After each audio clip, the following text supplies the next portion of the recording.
everybody, Who's Your Marine here with another terrible camera angled video for you and a firearm review of a rifle that I've had for some time now, and it was featured in one of my previous videos but it wasn't really the main talking point, so I feel like now is a good time to share some more details and some more of my user experiences with it, so you guys don't have to necessarily go through all the aches and pains that I had to go through and learning experiences. So without further ado, I'm going to talk about my CMMG Mark 47.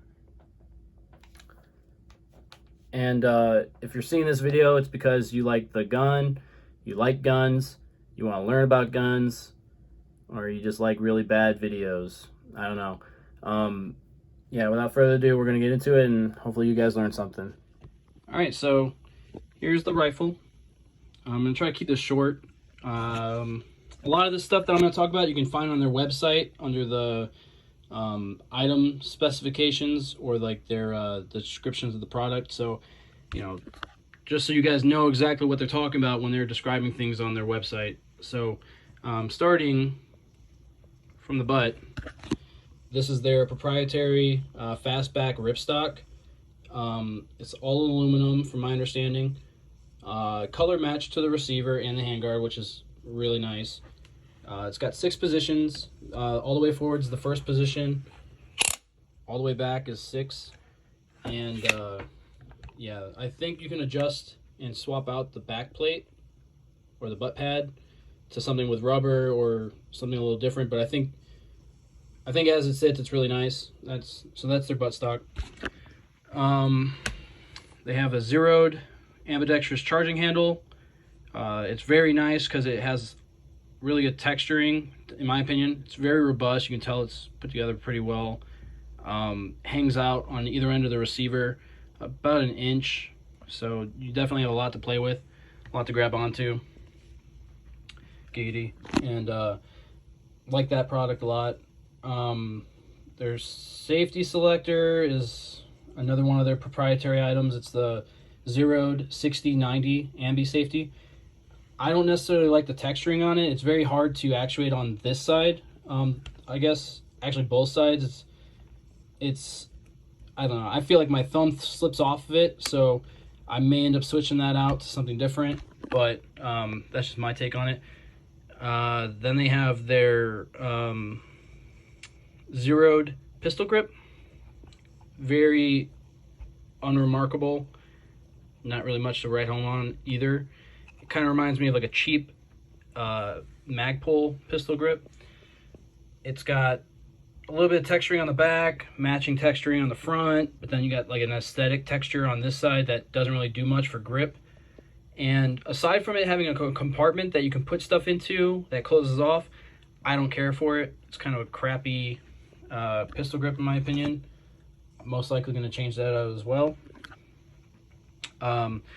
They have this tab for the magazine release. Very, very nice. I think it's made of aluminum, but it's got tabs on both sides, so when I'm trying to do this one-handed, so when you're firing, you could push on it, actuate it that way, or if you have like the other magazine, you can smack the mag on the tab, actuate it, release the other mag, load up, and you're good to go. So I like that a lot. I don't know if there's a name for it, but that's what comes with it. I know that's different from their other products, or the other Mark 47s from previous product lines, so that's a pretty nice upgrade, if I had to say. Not that I would know any better. Then they have their polymer dust cover. Another unremarkable item. Not really much home to talk about, but yeah, it kind of reminds me of like a Strike Industries dust cover, except it doesn't have the I guess the detent, or like the push-ins on the side. So like you basically have the conventional like single rod with a spring on it, so it's not as easy to replace as the Strike Industries one, because you literally have to take the handguard off if you want to take this out. So I don't like that per se, but you know, it is what it is. It's their own thing. The receiver is very nice because it's got these like little aesthetic cut-ins here. Also, it doesn't have a forward assist, so it's very sleek, very low profile. It's kind of hard to tell, but yeah, it's very sleek, like very, very, very sleek. I like it. But yeah, the design cuts in very well with the handguard. Handguard has very sporty little cut-ins here too. It's a 15-inch for, this is the 16.1-inch barrel, so this is the 15-inch handguard. Doesn't have Picatinny all the way across, it just has it on the front sight post area. And then right here, if you have like a sight mount that hangs over the receiver, or if you want to add like a extension that makes, you know, your sight elevation a little higher. But yeah, it's got a little locking tab on the bottom, like, you know, slips in there, and then you got two set screws, or two screws. So yeah, that's the handguard. Then you have the zeroed 308 muzzle brake, which is very nice. I like it. Adds to the aesthetic of the gun. Functionality, it seems pretty fine. I wouldn't know what else to compare it to. I have muzzle brakes on other rifles I own, but you know, I don't know if this has any you know, real benefits to the firearm's performance or not. You know, it just looks good on the rifle, so I'm not going to change that out. But yeah, before I lose my breath, that's a real quick rundown of things you can expect straight out of the box from CMMG. All these things I talked about are listed on their website, so if you don't believe anything I said, you can go and look for yourself. So yeah, that's that. We're going to talk about more, so stay on by. All right, so actually, before I go into the bitching and complaining section of the video, I kind of brushed over the handguard a little bit, but like, this is actually, like, honestly, like, one of the coolest things of the look of the rifle. Like, it matches so well to the upper receiver and the lower. It's, you know, it has all these like little aesthetic cut-ins that just add to the look. It's got all these little cut-ins here that you don't see on other handguards. Sometimes you'll see, like, you know, you'll have more M-lock slots, which, you know, you don't need all that M-lock, but like, I like what they did. They didn't just waste the space. They made it look, they added to the aesthetic of the rifle, and I think they did a good job with that. And then you get the front end of it where it's like cut in, and it's just really aggressive and sporty. Like, it's just something that you don't see on other firearms or other handguard designs. And you know, I just want to give props on that real quick. But also touching back on it too, you can't see because I have these accessories, or the handguard covers, but it's M-lock, which is different than their older products, because I believe they were exclusively key mod handguards before. Now you have the ability, because they've caught up to modern times, to use M-lock accessories. So that's a big plus. Really nice. Yeah, so before I move on, I just wanted to talk about that. And then also, this little groove here, I don't know if it's typical on older models, but it's even got a design cut on the bottom of the trigger guard.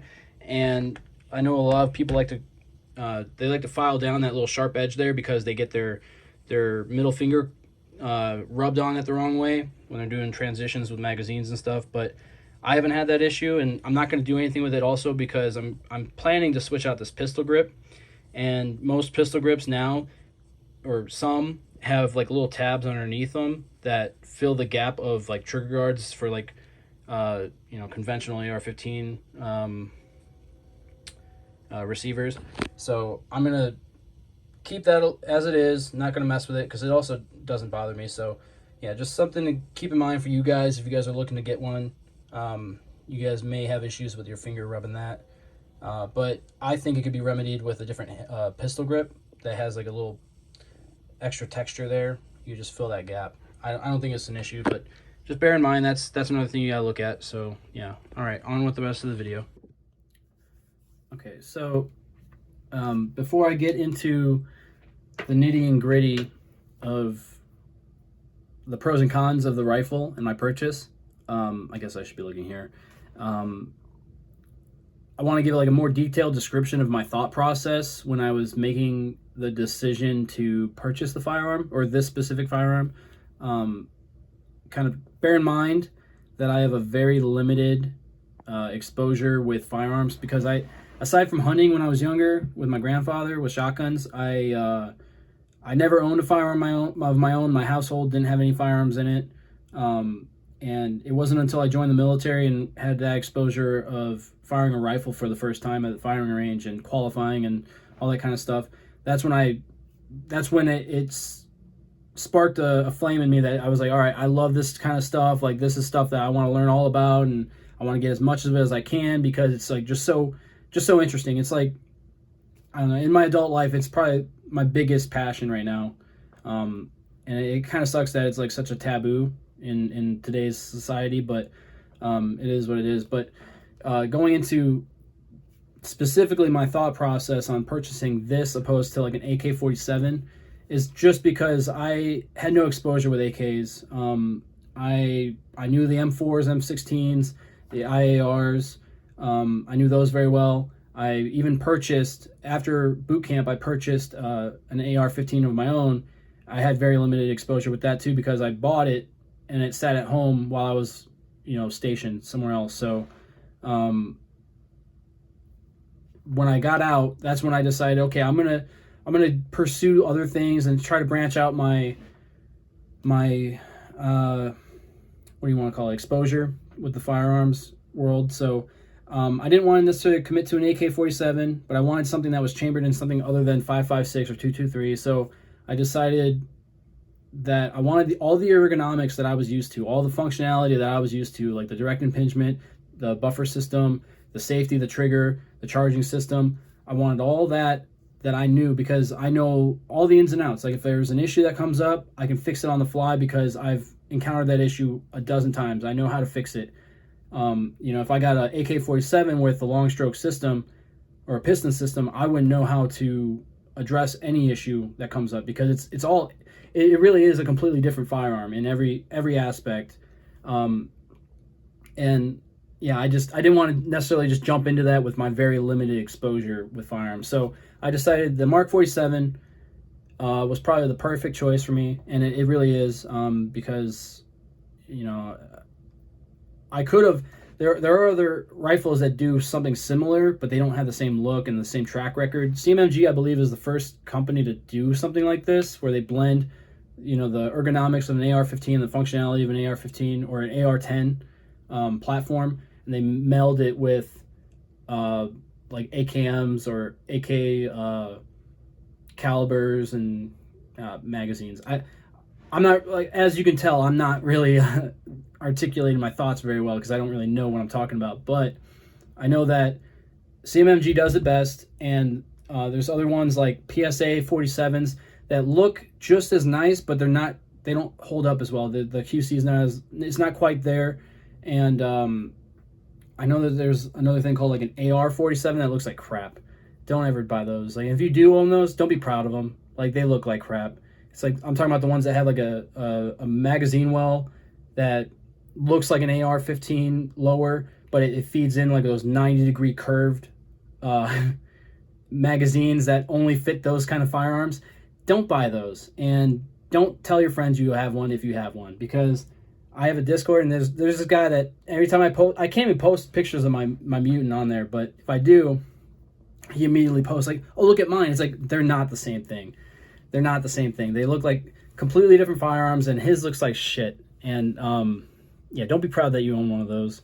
And if you don't know what I'm talking about, it's good. You don't need to know.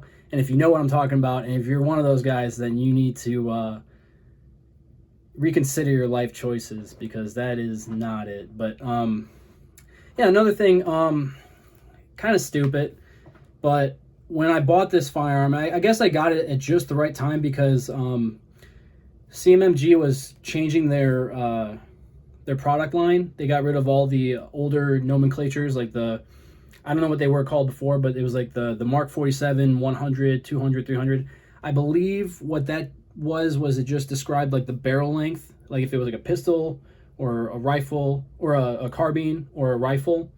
Now it's the Banshee, Resolute, and then the Endeavor, and that's not even including their new thing, the Descent, which is like a piston system that just like really small. It's like smaller than the Banshees that they offer. But where was I going with that?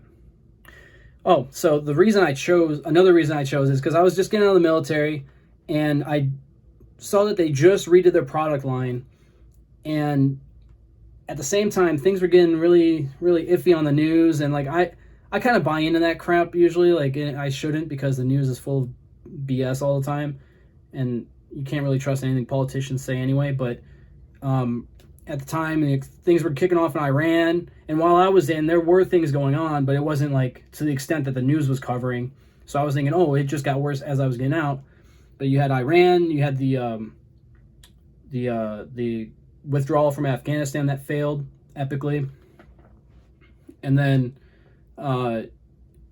tensions with Russia, even now, Russia and China, all these things going on. And I was thinking to myself, well, if something does happen and it's a more domestic issue, I'm going to need to have a way to keep my, munitions up, because eventually 5.56 and 2.23, anything NATO is going to most likely, the supply is going to dry up. But if like one of those bad guys comes around with their shitty AKs or 7.62 by 39 magazines, I can just scoop that up and put it in my rifle. So that was kind of like kind of a paranoid and stupid way of thinking, but that was another thing that it kind of sold me on. Is like, okay, so if I need to, I can use a bad guy's mag to feed my machine. So that's just giving you guys a little blanket statement on what went into my thought process on the rifle and why I chose this one specifically over any others. So yeah, we'll go into the pros and cons now, and yeah, if you stayed this long, thank you. So yeah, enjoy the rest of the information. Okay, so I want to give you guys more information because I think it's all helpful. I'm sorry it's all through my phone, but this is CMMG's website. These are the products that they offer on their non-NFA items page. They used to have more back in the day, like I'm saying, like when I bought the firearm. They used to have the Resolute model. Like, keep that in mind. It said, like, it literally says Resolute on the frame or the receiver. It used to say Resolute, and you get a 12.5 inch Resolute, and the only difference that would make it compliant and not an NFA item was that it came with the stabilizing brace, the SB Tactical stabilizing brace, instead of the ripstock. Now they don't offer that anymore. They don't even offer that, as far as I can tell, in the NFA page. The only items that they offer in anything shorter would be these Banshees. And I say shorter than a 16 inch barrel length. They have the 8 inch Banshee, and then they have the 12.5 inch Banshee. The reason I don't necessarily agree with the pricing is, before I was able to get a Resolute, a 12.5 inch Resolute if I so choose, and if I chose to get the NFA compliant one, or the NFA item, I would pay about the same price that I'm paying for this, plus the $200 tax stamp, but I would get the color matched fastback ripstock and the zeroed 308 muzzle brake that the 16 inch model comes with. Now they don't offer that. Now if you want to get even the NFA items, all you get is the color matched ripstock, but you don't get the zeroed muzzle brake on either of the options that they give you. But you're paying the same price. So to me, it just doesn't make sense. I don't know if there's a reason for that, but now this is all you get. You get the aside from the different handguard lengths and the design, you do not get the muzzle brake for the shorter versions on the Banshees. Like, that's all you're paying for too, is like a different marking on your lower receiver. But you also just get a stabilizing brace. And these items down here are from the more recent ATF ruling on stabilizing braces. I guess these are their NFA compliant options that come with no stabilizing brace or stock. But even then, it's like, if you're gonna buy the Banshee, just buy these, because look at the price difference for the same rifles or same pistols. These two are right here, are both 8 inches. They're both Banshees. They both have the same features as far as like their rail systems, like all the ins and outs. They all come with one magazine, all that crap. But you're paying $150 difference just for a stabilizing brace that you're not even going to use. Realistically, like unless you're handicapped, you're not going to use them. And if you are, do yourself the favor. Like I get like if you want to support SB Tactical and the company and what they stand for, which I think is honorable. Like I like that they're veteran owned and they do a good job for the Wounded Warrior Society and stuff. But if you're trying to save a little bit of money, go on Amazon and order yourself, like I did for my AR pistol, an airsoft version of the SB Tactical for like $30. It functions and works the same way, has the same durability. Like it's literally just the plastic molded crap that they put on here, and you're paying a fraction of the cost. So that's the only time I could see these being justifiable to buy over these right here. Well, really, I don't think these are justifiable. I don't think you should buy these at all unless you want to get eventually like an SBR, but otherwise you're better off going to NFA and ordering direct and paying your $200 tax stamp. But you know, and that way you'd get the color matched ripstock as well. But if you're not going to do that route, go ahead and buy these Banshees down here. All the colors, they offer 6 different colors.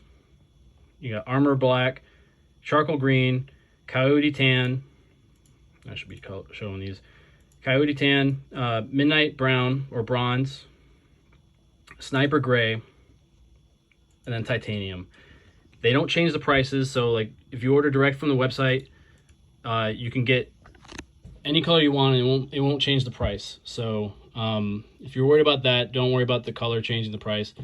Just know that you're paying for the features. And right now, the Resolute is the only one that offers the muzzle brake and the ripstock. So if those 2 features are something that you're looking for, you're not going to find them on the Banshee unless you don't care about the muzzle brake and you want to get the NFA item. You might be able to get the stock with the Banshee, but you're paying more. So yeah, just know what you're looking at and know what your money's worth. And I don't know, somebody with more experienced eye or more well-versed background in firearms might tell you different, but I think the price point for the Resolute, at least from my experience, is fair. But I would not buy the Banshees because you're really just paying for the really the name of Banshee being put on the lower. That's all you're doing. You're not really paying much else. There's nothing wrong with the Resolute. Yeah, so that's my little hot take on it. But that's their website. That's what they offer. And then yeah, I kind of rambled on here, so I'm going to stop this section here. Okay, guys. So I'm going to try to wrap this video up with the original point of this video was to try to share my my experience with this firearm, the pros and cons, I guess. And since I like to ramble on and talk a lot of nonsense and shit about stuff I don't understand, that's why you're not getting this information until now. So going into it, I want to preface this information by saying that when I first obtained the firearm and I brought it home, first thing I always do is I like to clean it out and just make sure it all functions properly. And one thing I noticed after, like, this is prior to me lubing and cleaning the BCG and the buffer system and everything, I noticed that when I was pulling the bolt to the rear, or the BCG to the rear, it was like very, very hard to pull, and it had like a lot of friction coming back. But then also if I pull it all the way back and then just let it go, there sometimes was a hang up that would cause like the whole how it would reciprocate back and forth. It would be so slow going forward sometimes that the bolt wouldn't completely rotate into the chamber, and it would just stay locked, and then I'd have like an out of battery issue, and then I'd have to re-rack the rifle and do it again just to make sure that the bolt locked forward, and I didn't have any issues. But it would sometimes there would be friction for whatever reason that would cause it to not completely lock into the chamber, and I'd have an out of battery issue. I thought that after cleaning it, that problem would have been addressed and remedied, but even after I used CLP to clean the bolt carrier group, all the pins, everything, and then I cleaned it off, and then I used Lucas gun oil, this stuff. I use this stuff for everything because it actually works, but even after I used that, I was still having a really rough time charging the weapon, and it would be very slow reciprocating both ways. I don't know if it just had like a little bit of a machining issue, like where like some of the metal wasn't completely filed down in a certain spot or whatever. But it wasn't until I put a round through it, or like I put eight magazines. So what's the math on that? 240 rounds ish of steel case through it. That's when I noticed that the weapon was cycling a lot better and it was a lot smoother. But that's also when I had my first malfunction, and that's when I fired a round on, I think it was around the 7th magazine or 8th magazine. I fired a round, and it extracted and ejected the spent cartridge, spat it out, fed the new one in, but it didn't rotate, or the bolt didn't rotate, and the cam pin didn't rotate, and I guess it had like a lot of carbon built around the cam, and the cam basically completely locked in like a halfway position, just like this. Like you could still see like into the chamber and everything, but the round wasn't completely there, and it was a live round, so it was stuck there. I couldn't do anything about it, and I tried pulling on the charging handle as hard as I couldn't get that cam to rotate, so I had to mortar man it, where you take the rifle, keep it pointing in a safe direction downrange, and then you basically slam the rifle forward, hitting the charging handle back so it can actuate the cycling of the rifle. And that's when I was able to free it up. But I had to do a lot to I had to put a lot of effort into it just to get the weapon to cycle the live round out. So after I had that malfunction, I took the gun off the line, basically took the BCG out, inspected it, cleaned it, brought it home. I didn't put any more rounds through it until I made sure I knew what the problem was.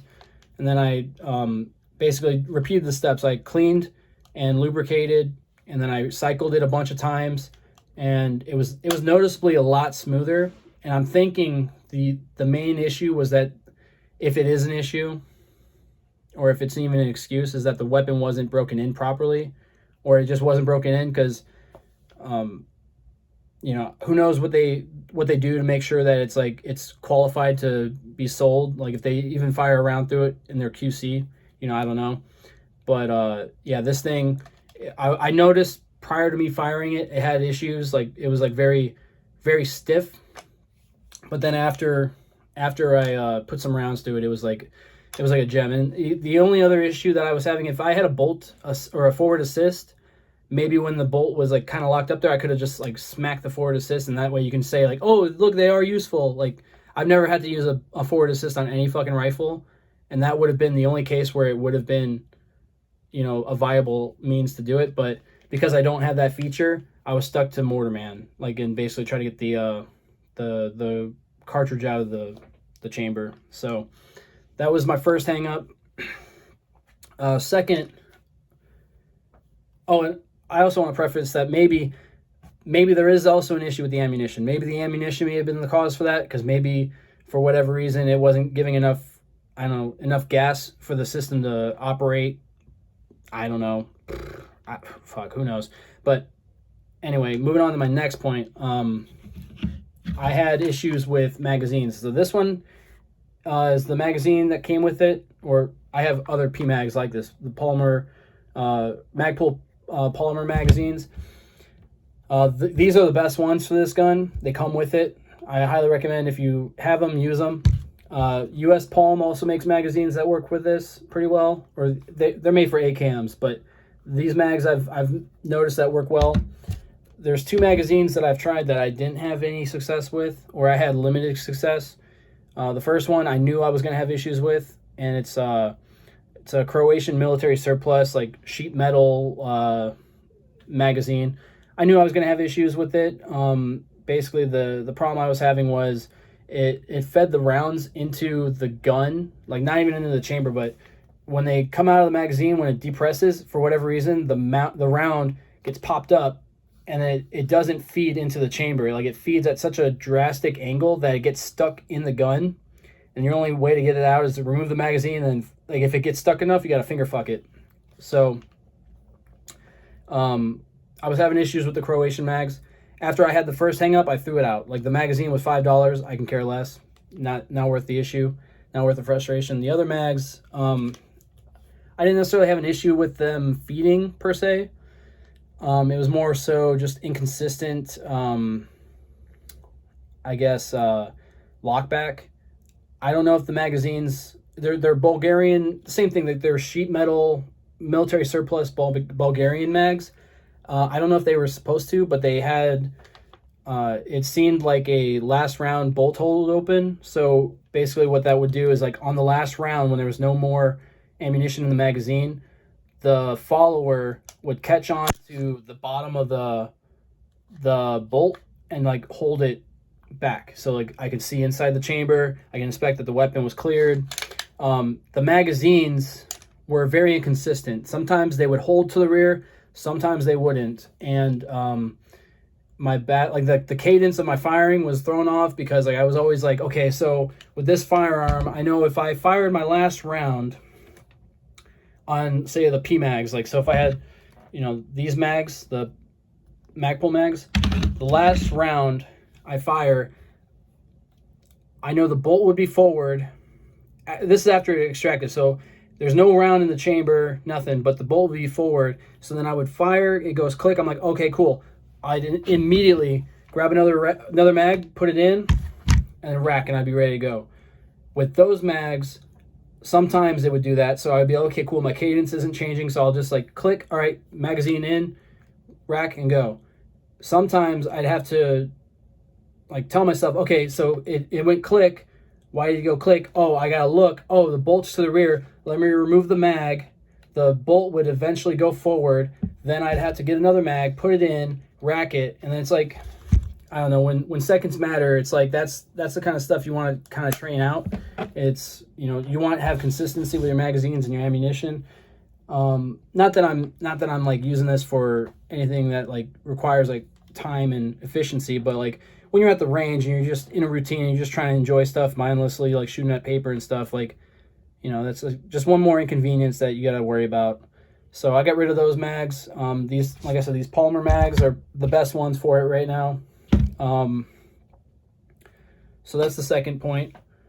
Third point, like I said, I use bulk ammunition, just because it's cheap, and I don't think you can really go wrong with some cheap 7.62x39 steel cased. So I bought 2,000 rounds, 1,000 from two different types of or two different manufacturers, and it's all like 122, 123, and then I was also using 124 before, but I've used all my 124 grain, but the 122 and the 123 grain, they're all kind of mixed in together. So it being all surplus stuff, and like it's all, like, you know, Eastern Europe stuff, like it's not really labeled to the stuff that I'm used to, so, like, I can't identify which round is which. But I'm having issues with light primer strikes, and I can't definitively say whether or not it's the ammunition or if it's because of the firearm. So that's my third issue I'm having with this firearm, and I'm still gonna have it until I go through this ammo, because I'm not gonna throw it out because it still works. But every once in a while I'll have a light primer strike and I'll notice it, because it's basically like I'll fire, it goes click, and I'm like, well, I know I had ammo, let me check, and then, yeah, sure enough, a live round falls out or gets ejected. So, you know, that's another issue I've been having. I don't want to necessarily chalk it up as an issue with the firearm. I'm gonna basically say that's the ammunition's fault, and really my fault for going cheap. But until I go through this ammo, I won't be able to say for sure if it's the ammunition's fault. If I buy quality ammunition next, and then I still have the same issue, then I know for sure it's most likely an issue with the firearm, maybe the bolt or the firing pin. But yeah, so I'm having light strikes, and typically I highly recommend for you guys, if you guys ever have a firearm, and I know there's some people that do, if they have a light primer strike, they're like, oh, I could put that back in the mag and fire it. It's like, you might be able to, but there's a chance that some of that propellant or some of that gunpowder was ignited, and you know, if you fire that round, there may not be enough propellant left to shoot that round through the chamber or through the barrel all the way, and you might get I think they call it a squib, where the round gets stuck somewhere in the barrel, and you'll think, oh, I heard bang, I'll follow up with another shot, and you shoot another round right through the back of that other round, and then you basically have an explosion, and you basically just turn your rifle into a fragmentation grenade, and you might kill yourself and people around you. So it's not worth it. If you ever have a light primer strike, and if you know you have light primer strikes, don't reuse the ammo. Throw that shit out. Like, it's not good. It's not safe, in my opinion. I don't know. You don't have to take my word for it. I'm not smart. I'm not an expert. So, do with that information what you will. But that's my TED talk on that shit. So yeah. So 3 issues. I had cam pin lockup, magazine feeding issues, and I guess following issues or bolt hold open issues, and then light primer strikes. So, so far between 1,200 rounds, different types of ammunition, that's not all that bad, in my opinion.